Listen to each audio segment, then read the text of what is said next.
Biasanya kalau kalian habis rakit PC pakai motherboard kelas menengah atau beberapa motherboard kelas bawah, ada slot yang bisa dibilang nganggur atau sama sekali nggak dipakai atau nggak ada rencana buat pakai ke depannya, yaitu slot tambahan PCI Express.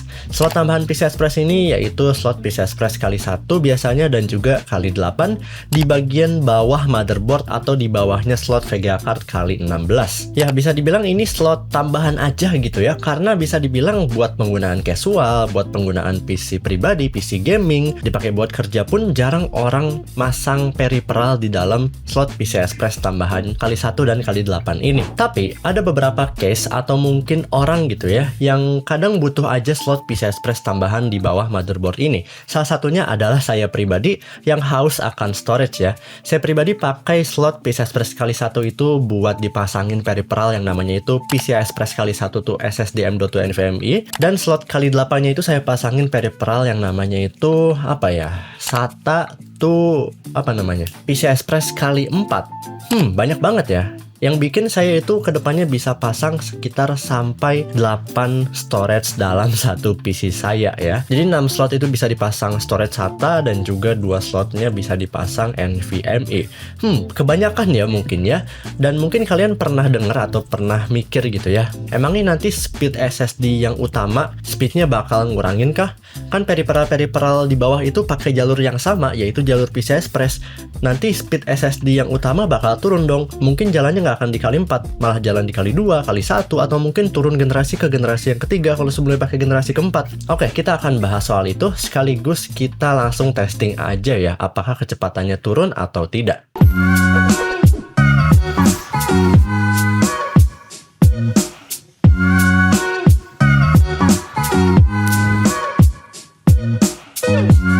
Assalamualaikum warahmatullahi wabarakatuh. Halo semuanya, kembali lagi bersama saya Jofre dengan Putra di channel Pemula IT, dan di video kali ini kita akan memasuki segmen bahas IT. Oke, pertama mungkin kita akan bahas sedikit dulu soal PCI Express. Tapi buat teman-teman yang pengen penjelasan detail soal PCI Express, kalian bisa cek video kanan atas karena udah pernah saya jelasin di situ ya, penjelasan tentang PCI Express lebih dalam. Oke, PCI Express itu sebenarnya definisi dasarnya dia itu kayak jalur data ya, atau interface yang punya kecepatan yang kenceng banget, yang tujuan penggunaannya itu atau fungsinya itu adalah untuk menghubungkan antar komponen komputer. Lebih tepatnya kayak CPU, memori RAM, kartu grafis, WiFi card, storage, dan lain sebagainya. Nah, PCI Express ini tuh punya beberapa jalur, kayak misal jalur kali 1, kali 4, kali 8, dan kali 16. Semakin besar angka jalurnya, semakin lebar juga si jalurnya. Ibarat kayak jalan tol aja. Kalau kita ibaratin sama jalan tol nih, PCI Express kali 1 itu kayak cuman jalan tol yang 1 jalur. Kalau kali 4 berarti 4 jalur, kali 8 jalur, dan kali 16 itu 16 jalur. Nah, kali 16 ini tuh atau yang paling lebar ini tuh biasanya digunakan untuk komponen yang haus data banget. Contohnya adalah VGA card atau kartu grafis ya. Lalu kali 8 juga ada beberapa VGA card yang udah cukup gitu ya pakai jalur kali 8, seperti VGA card yang kelas menengah ke bawah.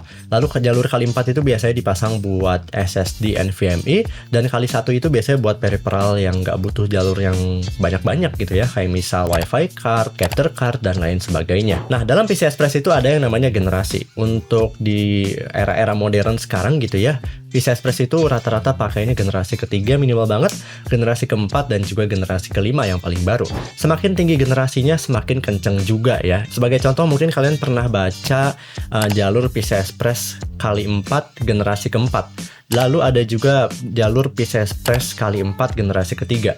Kalau misal kita sandingkan keduanya gitu ya, mereka itu sama-sama jalan tol yang punya 4 jalur. Tapi karena yang Gen 4 ini tuh lebih baru, kita ibaratin atau analogikan aja lah ya, Gen 4 ini tuh punya batas kecepatan yang lebih tinggi dibandingin jalan tol yang masih generasi ketiga. Yang bikin kalau kita pasang peripheral di sana atau komponen di yang jalur yang lebih cepat, lebih baru generasinya, kecepatannya juga akan lebih cepat, bahkan sampai 2 kali lipatnya di jalur yang sama. Biar lebih jelas mungkin berikut tabel soal perbandingan antar jalur dan juga antar generasi dan kecepatannya. Oke, mungkin cukup aja gitu ya soal PCI Express karena udah saya bahas di video panjang kanan atas, kalian bisa cek kalau mau tahu lebih lanjut soal PCI Express. Jadi kalau disimpulin atau diringkas gitu ya, kali 1, kali 4, kali 8, kali 16 itu jalurnya ada berapa, kali 16 berarti 16 jalur.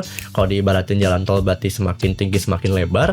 Lalu generasi itu kayak batas kecepatannya. Kalau misalnya Gen 2 kecepatannya sekian, Gen 3 2 kali lipatnya, Gen 4 2 kali lipatnya dari Gen 3, Gen 5 2 kali lipatnya dari Gen 4. Oke, tadi kita udah bahas ya, jalur PCI Express itu tuh menghubungkan hampir semua komponen dalam PC kita seperti CPU, RAM, storage gitu ya, kartu grafis dan lain sebagainya. Nah, kalau kita misal pasang SSD NVMe PCI Express generasi keempat kali 4 di slot yang PCI Express kali 4 Gen 4 juga, dengan catatan semuanya mendukung ya, kayak motherboard dan juga CPU-nya. Nah, kalau kita pasang di kondisi yang ideal tadi, SSD itu bakal jalan di kecepatan yang normal. Beda ceritanya kalau kita pasang SSD di slot atau di motherboard yang cuma support SSD Gen 3 kali 4, otomatis dia bakal kecepatannya ke limit di Gen 3 doang, karena memang batas kecepatannya di Gen 3 gitu ya. Seperti tadi kita ibaratin jalan tol, mau sekencang apapun mobil lewat jalan tol, kalau misal jalan tolnya cuma ngizinin 100 km per jam atau ini pengibaratan dari PCI Express Gen 3, ya otomatis bakal ke limit juga kecepatan yang nggak bisa lebih ya. Jadi gampangnya, kalau kita pasang SSD Gen 4 di motherboard dan CPU yang udah support Gen 4, ya otomatis bakal jalan normal gitu ya, jalan sesuai dengan kecepatan yang diklaimnya, atau mirip-mirip atau bahkan lebih kencang atau sedikit lebih lambat dari yang diklaim. Pokoknya ya sesuai dengan spesifikasinya aja. Nah, tapi apa yang terjadi nih kalau kita misal pasang peripheral lainnya di slot yang PCI Express kali 1 dan kali 8, yang dimana kita udah bahas tadi, semua jalur PCI Express itu terhubung ya. Apakah nanti bakal mengganggu kecepatan SSD utama? Nah, jawaban singkatnya enggak.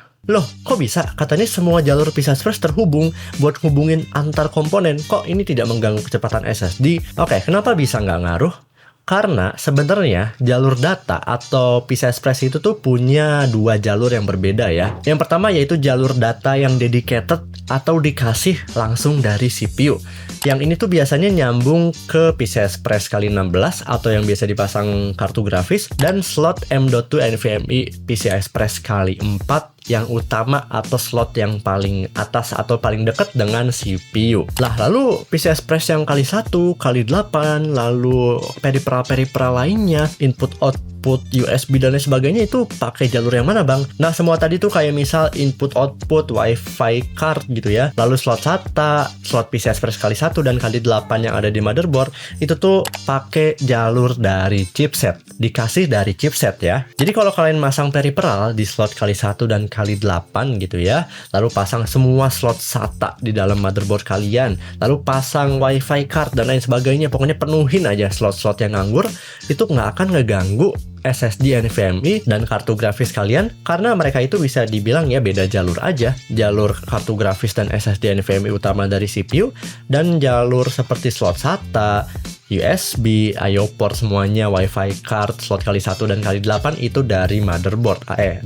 Dari chipset lebih tepatnya ya. Oke, dari sini kita bisa ambil kesimpulan sementara ya, bahwa ternyata kalau kita pasang peripheral di bawah motherboard gitu, kayak misal kali 1, kali 8, lalu penuhin slot SATA, itu tuh nggak ngaruh ke kecepatan SSD utama dan juga kartu grafisnya, karena mereka bisa dibilang nggak rebutan jalur gitu ya, mereka punya jalur masing-masing. Nah, tapi apakah kesimpulan sementara itu sudah menjawab semua pertanyaan kita di awal tadi? Oke, biar ada pembuktian jelas dan nyatanya, kita langsung testing aja. Tapi sebelum itu, karena saya nggak punya SSD NVMe Gen 4 nih ya, biar jalan di Gen 4 kali 4 juga sesuai dengan motherboard dan CPU yang saya punya, saya jadi nggak bisa testing sayangnya. Tapi untungnya baru-baru ini saya dikirimin SSD dari KingBank, yaitu KingBank KP270 yang varian 1 TB yang jalan di interface PCI Express kali 4 generasi keempat. Mantep banget ya, ini cocok banget buat pengujian kita kali ini. Beda seperti KingBank KP230 yang sebelumnya kita udah pernah review ya, dia itu jalan di PCI Express generasi ketiga kali 4 yang ternyata surprisingly gitu ya, untuk SSD Gen 3 dengan kapasitas 512 GB, kecepatannya itu bisa dibilang di atas rata-rata SSD Gen 3 dengan harga yang pada saat itu worth it banget buat dibeli kalau misal masuk ke Indonesia. Tapi sayangnya waktu itu belum masuk ke Indonesia ya. Nah, kalau si KingBank KP270 ini tuh dia si kakaknya ya, dia jalan di PCI Express generasi keempat 4x4. Dan menurut websitenya dia punya garansi yang sedikit lebih panjang daripada KP230 di 5 tahun. Jarang-jarang SSD garansi 5 tahun ya, biasanya cuma 3 tahun. Tapi walaupun dia itu adik kakak ya sama KP230, dia itu punya spesifikasi yang bisa dibilang jauh banget ya dibandingin KP230. Pertama, dari controller aja dia pakai controller Yingren IG5236CAA. Controller ini tuh punya 8 channel yang artinya dia bisa handle alur data lewat banyak jalur yang kecil-kecil di dalam chipnya. Ini bikin kalau teman-teman itu transfer data antar SSD atau mungkin mindahin file yang gede-gede, itu kecepatannya bakal stabil. Dari yang saya cari-cari sih, controller Yingren IG5236CAA ini tuh bukan controller kelas atas banget ya, tapi dari segi kecepatan dia itu ngasih stabilitas yang mantep banget di harganya. Untuk memori NAND chipnya nih ya, dia itu kerennya pakai TLC bukan QLC dengan 176 layer dari SK Hynix. Siapa yang nggak tahu SK Hynix ya? Udah pengalaman lama banget tuh dari zaman saya dulu pakai DDR2. Lalu dia juga ada fitur 1 GB dedicated cache ya. Ada cache juga. Jadi dia itu bukan DRAM ya, tapi cara kerjanya mirip-mirip sama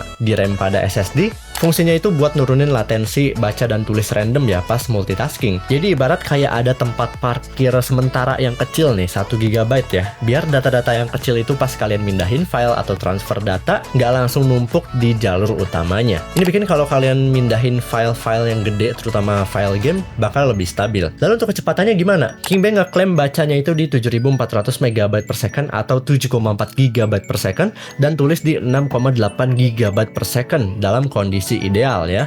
Oke, itu tadi soal Kingbank KP270 yang kelihatannya menarik ya, dan di harga sekitar saya cek di 1,6-1,7 jutaan gitu ya di AliExpress, karena di Indonesia belum ada gitu ya teman-teman. Harusnya kalau masuk Indonesia ini bisa jadi menarik di saat harga SSD sekarang udah tinggi-tinggi banget ya. Tapi kapan nih masuk Indonesia? Oke, kita langsung aja uji gitu ya kecepatan pada saat tidak dipasang peripheral apapun plus pada saat dipasang peripheral tambahan, yaitu slot kali satunya dipasangin kali 1 tuh NVMe dan kali 8-nya dipasangin kali 4 tuh SATA, dan si bagian slot SATA-nya dipenuhin sama saya gitu ya. Oke, kita langsung aja ke pengujiannya. Let's go. Oke, kita coba pasang SSD ini ya. Kita pasang SSD Kingbank KP270 ini di slot SSD M.2 NVMe PCI Express generasi keempat kali 4 yang utama atau bisa dibilang satu-satunya yang ada di motherboard ASRock B550M Wi-Fi SI dengan CPU AMD Ryzen 5 5600. Kita pasang SSD ini tanpa pasang SSD lainnya, cuman ditemenin satu hard disk eksternal di situ ya. Dan ternyata kecepatannya itu nyentuh di 7,4 GB per second untuk bacanya dan tulisnya di 6,8 GB per second.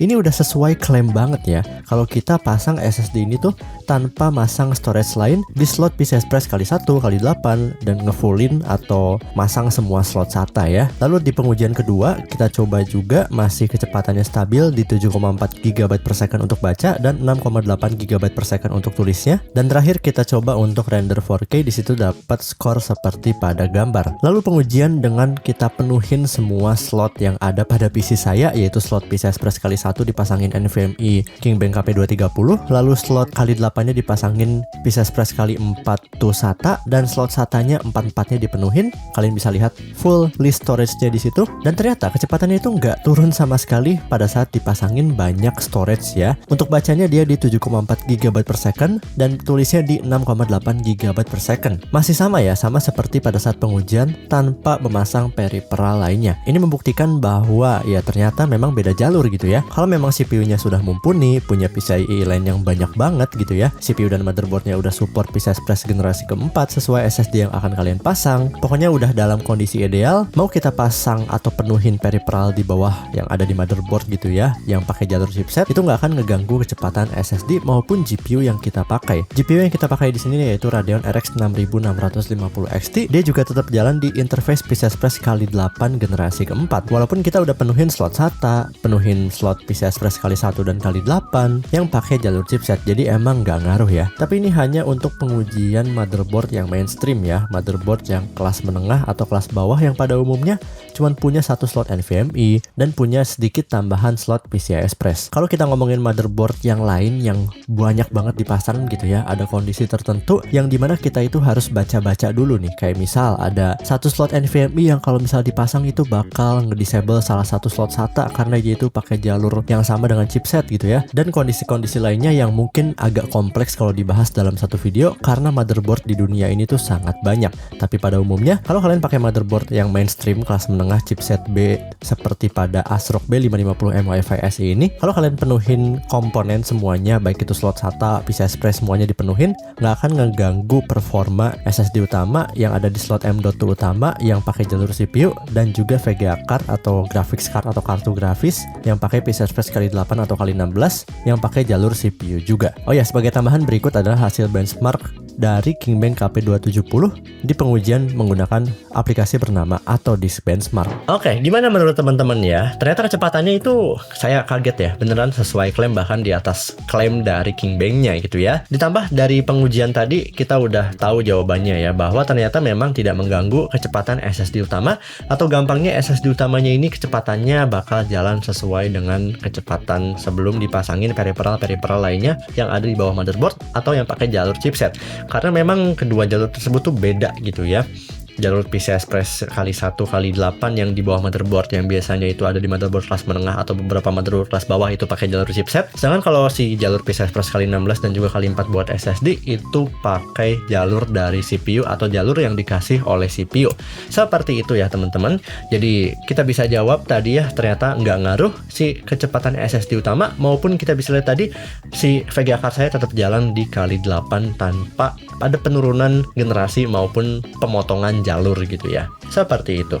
Jadi buat teman-teman yang kedepannya ada rencana untuk upgrade, tambah peripheral, kalau misal ada yang nganggur di bagian bawah, jangan takut SSD atau VGA card kalian itu bakal kecepatannya nggak akan jalan semaksimal sebelum ditambahin peripheral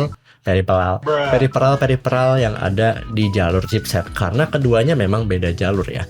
Semoga menjawab pertanyaan yang mungkin ada beberapa dari teman-teman yang penasaran gitu ya soal ini, karena memang pada saat awal saya upgrade peripheral seperti ini tuh saya bertanya-tanya ke forum dan lain sebagainya gitu ya, karena memang saya cek-cek belum ada yang bahas juga. Jadi ya udah deh, karena saya udah tahu saya bahas aja sekarang gitu ya. Walaupun kita belum bahas dalam tadi soal chipset itu biasanya ngasih jalur berapa gitu ya, lalu apakah ada kondisi tertentu di mana jalur dari chipset itu bisa ngaruh ke CPU, kita belum bahas sedalam itu. Mungkin kita akan bahas di lain video aja. Oke teman-teman, terima kasih telah menonton video ini sampai akhir. Jika ada pertanyaan boleh komen di bawah, jangan lupa tekan tombol subscribe yang akan lonceng notifikasinya, like jika suka. Terima kasih. Mohon maaf jika ada kesalahan kata atau kesalahan dalam informasi. Saya Dova Putra. Wassalamualaikum warahmatullahi wabarakatuh. Mantap.